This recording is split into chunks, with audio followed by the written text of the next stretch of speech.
permohonan nomor 216 PUU 23 Romawi tahun 2025 dinyatakan selesai, sidang ditutup.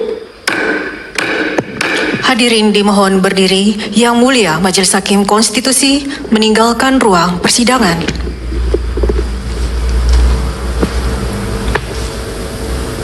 Hadirin disilakan duduk kembali. Jadi sekarang disampaikan dulu apa yang ditulis dalam permohonan yang disampaikan ke mahkamah. Nanti kalau ada perbaikan akan ada waktu untuk memperbaiki permohonan, ya. Karena kami hakim panel membuat catatan untuk disampaikan penasihatan berdasarkan permohonan tertulis yang disampaikan kepada mahkamah. Jadi nanti jangan terjadi lain yang dituliskan, lain yang dinasihatkan, lain lagi perbaikannya. Jadi itu ketentuannya. Silakan sekarang menyampaikan pokok-pokok permohonan, pokok-pokoknya saya silakan.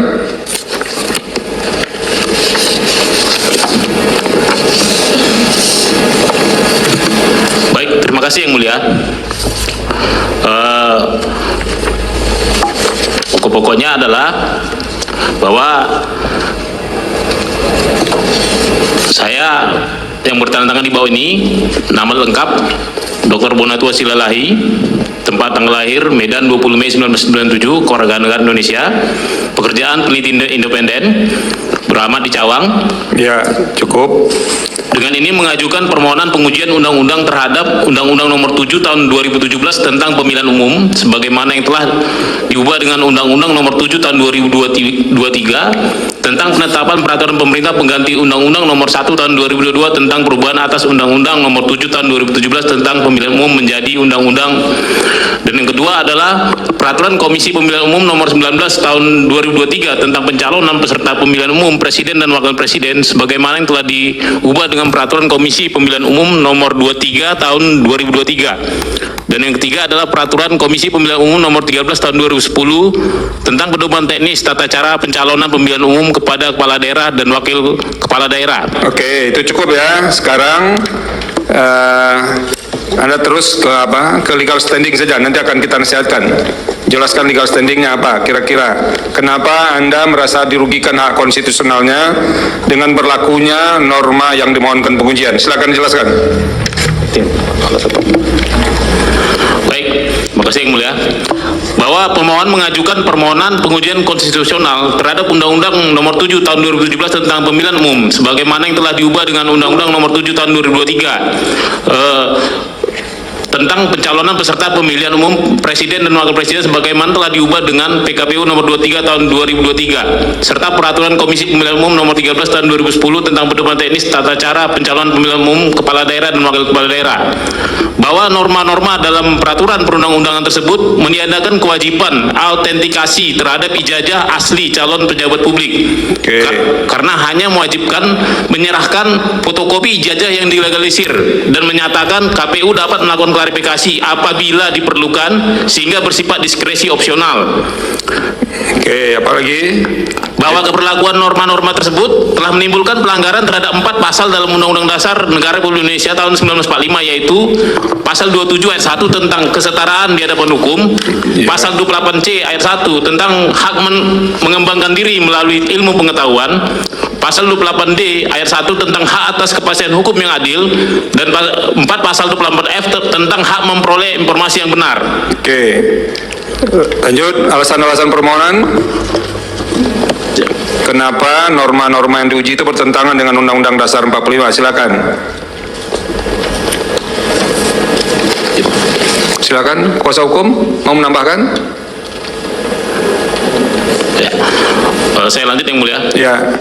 Bahwa pasal 27 ayat 1 Undang-Undang Dasar 1945 menyatakan segala warga negara bersamaan kedudukannya. Oke, itunya sudah. Sekarang alasannya.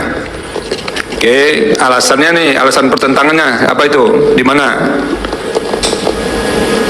Ini pasal 28 sudah semua pasal 28F. Kalau begitu langsung ke petitum. Ya. Silakan. izin Yang Mulia. Ya, silakan. Untuk petitum ya. Ya. Bahwa berdasarkan seluruh uraian fakta, bukti dan alasan hukum sebagaimana diuraikan dalam bab 1 sampai dengan bab 5, pemohon memohon dengan hormat kepada Mahkamah Konstitusi Republik Indonesia untuk memeriksa dan mengadili permohonan akuo serta menjatuhkan putusan sebagai berikut. 1. Mengabulkan permohonan pemohon untuk seluruhnya. Yang kedua, menyatakan bahwa pasal 169 huruf R Undang-Undang Nomor 7 Tahun 2017 tentang Pemilihan Umum sebagaimana telah diubah dengan Undang-Undang Nomor 7 Tahun 2023 tentang penetapan peraturan pemerintah pengganti Undang-Undang Nomor 1 Tahun 2022 tentang perubahan atas Undang-Undang Nomor 7 Tahun 2017 tentang Pemilihan Umum menjadi undang-undang dinyatakan bertentangan dengan Undang-Undang Dasar Negara Republik Indonesia tahun 1945 sepanjang tidak dimaknai bahwa syarat berpendidikan paling rendah tamat sekolah lanjutan tingkat atas atau sederajat harus dibuktikan melalui ijazah yang telah diautentikasi terhadap ijazah asli oleh lembaga pendidikan penerbit atau ahli dokumen forensik yang berwenang. Yang ketiga, menyatakan bahwa pasal 18 ayat 1 huruf M dan pasal 19 ayat 2 Peraturan Komisi Pemilihan Umum Nomor 19 tahun 2023 tentang pencalonan peserta pemilihan umum Presiden dan Wakil Presiden sebagaimana telah diubah dengan Peraturan Komisi Pemilihan Umum Nomor 23 Tahun 2023 bertentangan dengan Undang-Undang Dasar Negara Republik Indonesia tahun 1945 sepanjang dimaknai bahwa Komisi Pemilihan Umum hanya dapat melakukan klarifikasi terhadap keabsahan dokumen pencalonan apabila diperlukan atau bersifat opsional. Kemudian yang keempat, menyatakan bahwa pasal 9 ayat 1 huruf M dan pasal 17 ayat 2 Peraturan Komisi Pemilihan Umum Nomor 13 Tahun 2010 tentang pedoman teknis tata cara pencalonan pemilihan umum kepala daerah dan wakil kepala daerah bertentangan dengan Undang-Undang Dasar Negara Republik Indonesia tahun 1945 sepanjang dimaknai bahwa Komisi Pemilihan Umum Provinsi atau Kabupaten Kota tidak wajib melakukan autentikasi atau klarifikasi faktual terhadap ijazah asli calon kepala daerah dan wakil kepala daerah. Dan yang kelima, menyatakan bahwa pasal 169 huruf R Undang-Undang Nomor 7 2017 junto Undang-Undang Nomor 7 Tahun 2023 pasal 18 ayat 1 huruf M dan pasal 19 ayat 2 PKPU 19 2023 junto PKPU 2023 serta pasal 9 ayat 1 huruf M dan pasal 17 ayat 2 PKPU 13 2010 seluruhnya tidak mempunyai kekuatan hukum mengikat sepanjang tidak dimaknai bahwa Komisi Pemilihan Umum wajib melakukan autentikasi dan klarifikasi faktual terhadap ijazah asli calon pejabat publik Presiden, Wakil Presiden, Kepala Daerah, Wakil Kepala Daerah, anggota DPR, DPD, dan DPRD. Keenam, memerintahkan kepada Komisi Pemilihan Umum Republik Indonesia untuk menyesuaikan seluruh peraturan teknis penyelenggara pemilihan umum dan pemilihan kepala daerah agar memuat ketentuan yang mewajibkan autentikasi ijazah asli calon pejabat publik dengan melibatkan lembaga pendidikan, penerbit atau ahli dokumen forensik yang berwenang serta mendokumentasikan hasil autentikasi tersebut dalam berita acara resmi sebagai arsip substantif negara sesuai dengan Undang-Undang Nomor 43 Tahun 2009 tentang kearsipan. Jadi Selasa 2 Desember 2025 berkas perbaikan permohonan baik hard copy serta soft copy diterima Mahkamah Konstitusi paling lambat tanggal 2 Desember 2025 pukul 12.00 WIB. Itu paling lambat. Kalau lebih cepat dari itu diperbolehkan. Dalam hal perbaikan mau diserahkan melalui pos, tolong di amplopnya itu ditulis perbaikan permohonan nomor berapa. Bisa ya? Itu dipahami. Itu yang pertama. Yang kedua, daftar alat bukti tolong disesuaikan. Jadi nanti Anda bisa komunikasikan dengan dengan kepaniteraan, daftar alat bukti dan syarat kelengkapan bukti. Jadi kalau buktinya tidak memenuhi syarat itu juga bisa cacat formal. Misalnya tidak dileges, tidak ada bukti dan segala macamnya. Nah, itu beberapa hal yang bisa disampaikan. Kalau saudara kesulitan mencatat apa yang kami sampaikan tadi, setelah sidang ini, mungkin beberapa waktu kemudian bisa cek rekaman YouTube persidangan kita. Nah, semuanya akan direkam secara baik, akan ada di situ, atau ada juga risalahnya. Bisa dipahami Pak Penentua dan kuasa? Bisa ya? Bisa Yang Mulia. Bisa Yang Mulia. Oke, cukup. Kalau bisa, kami menunggu ini batas waktu perbaikan. Mau memilih yang satu, silakan. Milih yang dua, monggo. Memilih yang tiga juga tidak apa-apa. Kita sediakan pilihan-pilihan itu untuk pemohon. Terima kasih. Dengan demikian, sidang pendahuluan untuk permohonan nomor 216 PUU 23 Romawi tahun 2025 dinyatakan selesai, sidang ditutup. Hadirin dimohon berdiri. Yang Mulia Majelis Hakim Konstitusi meninggalkan ruang persidangan.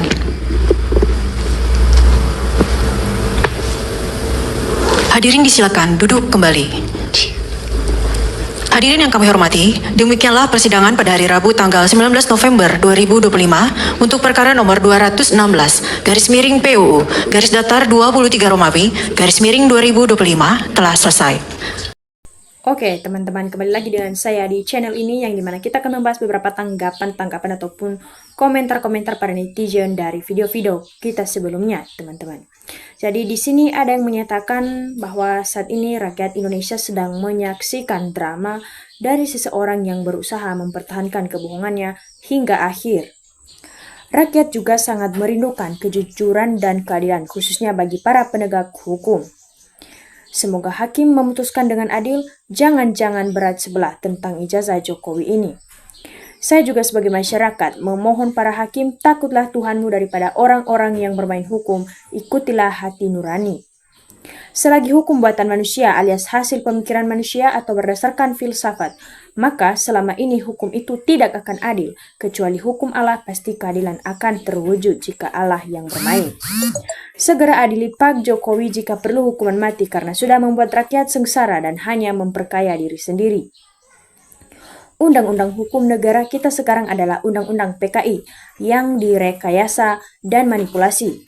Mana mungkin mencapai kesejahteraan dan keadilan bagi seluruh rakyat Indonesia. Harus ditegakkan hukum, jangan sampai marwah hukum jatuh sebab sebagai penentu keputusan hari ini untuk penyelenggaraan pemilu yang akan datang.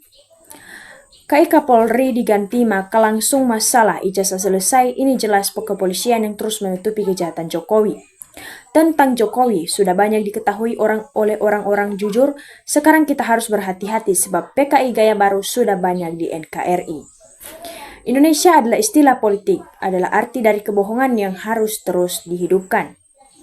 Rakyat sangat tidak percaya kepada penegak hukum, baik jaksa, hakim, bahkan kepolisian.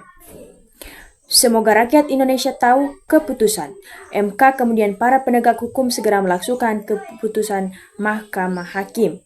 Kalau semua pengadilan sudah tidak ada yang bisa menegakkan kebenaran, hanya pengadilan rakyat soalnya. Calon pejabat publik 1. Wajib menyerahkan fotokopi ijazah yang telah disyahkan serta umur harus sesuai dengan persyaratannya.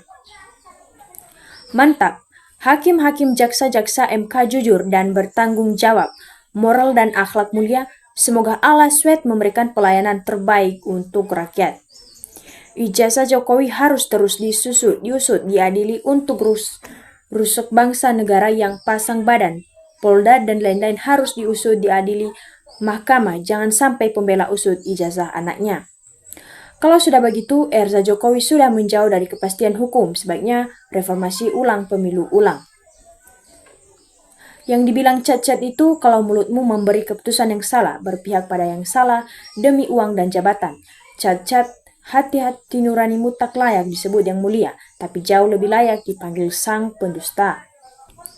Selama hukum Indonesia pakai hukum kafir alias hukum Belanda, hukum Konoha tidak bisa jurdil.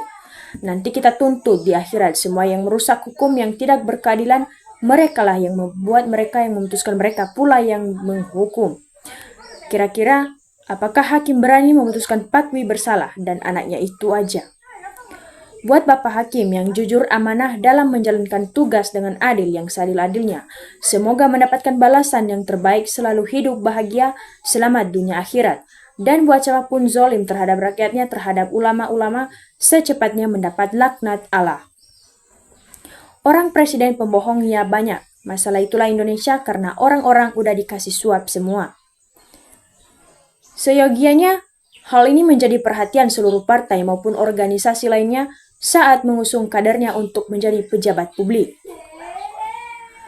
Semoga pengadilan memutuskan perkara ini dengan putusan hakim yang adil sepenuhnya karena Allah SWT Allahu Akbar.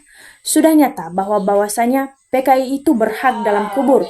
Sungguh berbahaya sekali, sungguh sangat miris. Yang terjadi saat ini rejim Jokowi yang sudah menduduki dan menguasai di setiap birokrasi, itulah PKI beranak dalam kubur. Sungguh sangat mengerikan bagi NKRI. Marilah kita waspada bersama supaya hal-hal itu ke depan tidak akan terulang dan tidak akan terjadi lagi. Mari kita jadikan satu hal ini atau satu peristiwa dan kejadian ini menjadi pengalaman dan pembelajaran kita ke depannya, teman-teman. Rakyat kecil bersuara tentang Budiari. Kalau Budiari diberi kartu anggota pendukung PK Prabowo harus pikir 500 kali, jangan sampai masih satu keluarga 1000. Indonesia kan sudah tidak menggunakan Undang-Undang Dasar 45 dan Pancasila. Sudah tidak digunakan lagi, MK bebas untuk mengubah segalanya. Logika cara berpikir sehat, kalau ijazah asli sudah ditangkap dan dipenjara kasus fitnah, kenapa hukum gak tegas? Turunan PKI telah merusak memporak-porandakan negara ini secara berata mulai hulu sampai hilir.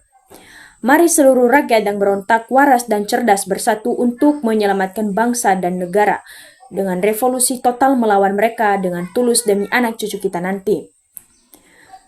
Semoga makin banyak warga negara yang menuntut status keaslian ijazah Jokowi dan anaknya Gibran biar negara ini tidak meninggalkan sejarah hitam bagi generasi penerus, bahwa kejujuran dan keterbukaan pemimpin yang harus tunduk pada peraturan undang-undang dan setiap pada undang-undang. Parah, sampai undang-undang diganti sesuai keinginan mafia yang gak punya ijazah. Hancur sudah negara ini, hukum diobrak-abrik sesuai keperluan nepotisme. Gara-gara makhluk yang namanya Jokowi, negara jadi heboh. Kenapa aparat dan negara kalah oleh seorang Jokowi? Ini benar-benar mengherankan, teman-teman. Keaslian ijazah dilihat dari proses ijazah tersebut diperoleh. Ijazah dari UGM harus diperoleh dari Polres, kuliah dari diterima menjadi mahasiswa sampai lulus ujian akhir. Firaun itu sombong dan menipu rakyatnya sampai mati. Nah, itulah yang dicontoh Jokowi dan kroninya. Juga pembelanya, semoga pejabat yang suka berbohong mati seperti Firaun. Semua yang jangan rakyat yang ikut membela kebenaran dan keadilan di negeri Indonesia tercinta ini. Kita juga berdoa supaya relawan ini tegakkan kebenaran dan keadilan. Meskipun pahit, memang susah melawan koruptor dan pembohong besar otak Dajjal. Buat malu negara kita saja, penipu jadi presiden lagi cukup 10 tahun lalu jadi pengalaman terburuk sejak NKRI berdiri. Karena nilai setitik rusak, susu sebelangga 10 tahun mengajak acak demokrasi negara-negara kesatuan Republik ini.